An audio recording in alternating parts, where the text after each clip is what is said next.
বন্ধুরা, চলে আসলাম আবার আমার রান্নাঘরের রেসিপি নিয়ে। শরবত বানাবো। বন্ধুরা, আমাদের মাহে রমজান শুরু হয়ে গেছে। ইফতারের আয়োজন নিয়ে আপনাদের কাছে ছোলার ঘুগনি বানাবো।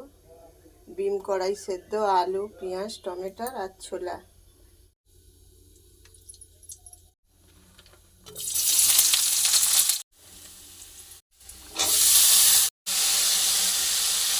রসুনের পেস্ট দেবো, তেজপাতা দেবো, হলুদের গুঁড়ো দেবো, লঙ্কার গুঁড়ো দেবো, ছোলা দেবো, কস্তুরি মেথি দেবো। ছোলা রান্নাটা রেডি হয়ে গেল।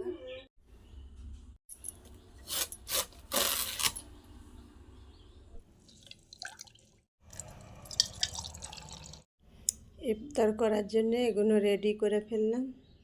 রমজান মাসে এই সময়টাই খুব আনন্দ লাগে, ভালো লাগে। যে সকল বন্ধুরা চ্যানেলটাকে সাবস্ক্রাইব করুনি, সাবস্ক্রাইব করে নেবে। লাইক, শেয়ার, কমেন্ট করবেন।